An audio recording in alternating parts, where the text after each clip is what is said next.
Welcome back. Still tuned in to Salam Media with myself, Salalo Makwidir, and this is Salam Media Highlights. As I mentioned before we went to the break, we'll be getting reactions from various Palestine solidarity organizations here in South Africa about the unfortunate assassination of Ismail Haniyeh. And joining us in a bit is Roshan Dadoo, coordinator at BDS Coalition. Roshan, thank you so much for giving us your time. Welcome to Salam Media. Thank you for inviting us on this very tragic day. And I think some might see it as a coincidence, some might not see it as a coincidence. But Benjamin Netanyahu visits the US, spends a couple of days there, and then after he concludes his visit, well, there seems to be an escalation of aggression to Gaza. We saw the bombing of Beirut, and now ultimately the assassination of Ismail Haniyeh. BDS Coalition, what do you make of this? Well, I think firstly, we must extend our deepest condolences to all the people of Palestine, and of course, especially to the family, those that are left, because as we know, the genocidal Israeli state has already killed so many members of the Haniyeh family. And secondly, I think, moving on to answering your question, I mean, after 10 months of the genocide in Gaza, with nearly 40,000 now recorded killed, and we know the death toll is much higher and could reach as much as 186,000, according to the study that was published recently in The Lancet.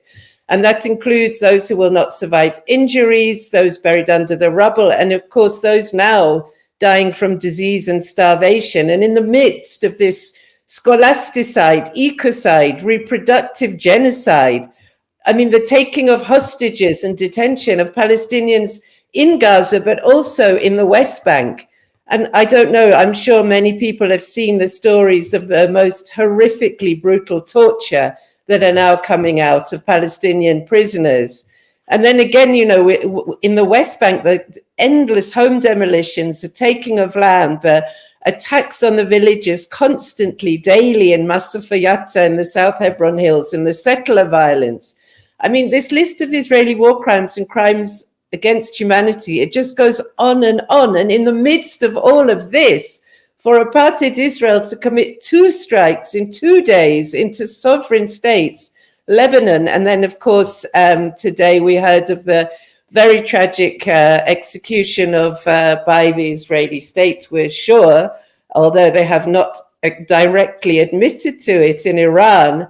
I mean, to try to extrajudicially execute leaders of Hezbollah and Hamas at this point, I mean, it actually shows that they are losing militarily. They're lashing out. They're trying to provoke a regional war. And in fact, they're losing politically as well.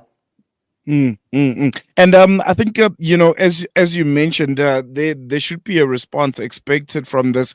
From the BDS movement's point of view, what's the immediate reaction? Regarding this event, which I think in every aspect, in every point of this conflict, just takes things to a whole other direction and escalation.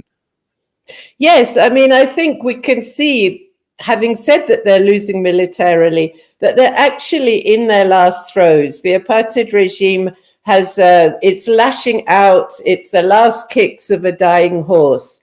And I think we mustn't forget that in South Africa, between 1990 and 1994, there were at least 14,000 people who died, South Africans who died at the very, very end of our struggle, in the dying days of apartheid South Africa.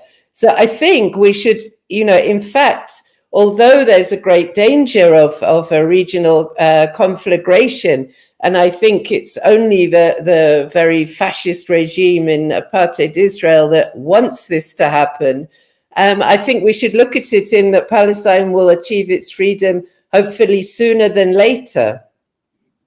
And just lastly, before I let you go, we have so many other reactions that we have to, get to. How can grassroots movements in South Africa and, across the world respond to this, latest development? Look, I think that, what we're going to see is that it's clear now, if you kill the chief negotiator, I mean, Biden had waved around the latest plans for a ceasefire that Hamas had accepted. He said it was Israel's plan. Israel then said they didn't accept it.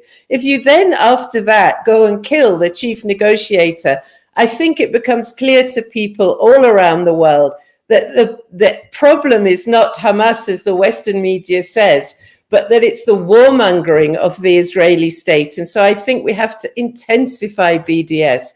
I think millions of people around the world are going to stand steadfast in solidarity alongside the steadfastness of the Palestinians. And here in South Africa, we must call for an arms embargo, number one. That should be a low-hanging fruit, as they say, because supposedly we are not selling any lethal military equipment to Israel, either directly or indirectly. Supposedly, our National Conventional Arms Control Committee is working very well, and we're sure that we're not. If we're not, then it's very easy for our government to call for an arms embargo. Secondly, a trade embargo. We have to stop the sale of coal. Coal goes directly to fuel the genocide. It fuels the Israeli war machine. We're their third biggest exporter of coal, but it's a very small amount of coal in terms of what we export overall. So it's not going to cause a major problem to our economy, but it's going to really hit the genocidal regime hard. So I think we have to start campaigning even more so to call for an embargo, a trade embargo, and particularly on coal exports. The other thing in relation to coal is the docking of Israeli ships. Malaysia has already said some months ago that it will refuse docking permits for particularly Zimlines, the largest Israeli shipping company. Zimlines is still docking in our ports, as well as other ships that are taking goods to Israel. That's another thing that we can do. We can do as South Africa, as Malaysia did, as the Colombian president announced that they're the first biggest exporter of coal, that they don't want to be exporting their coal to Israel anymore. Olympics and FIFA.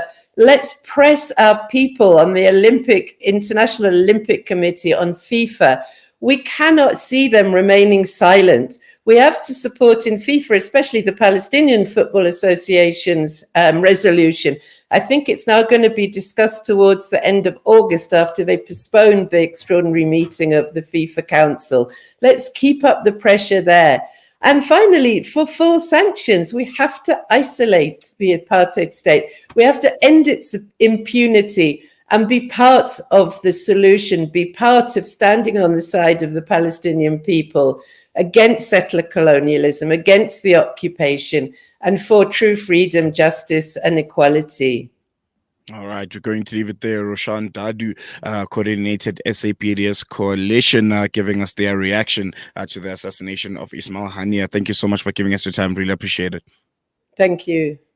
Okay, we're going to take a quick break. When we come back, we'll continue with more reactions on this very, very unfortunate turn of events, the assassination of Ismail Haniyeh. After the break, we'll be speaking to Professor Yusuf Chikte, the Palestine Solidarity Campaign coordinator, who will be giving us their reaction on this, and we'll be chatting to him a bit after this short break.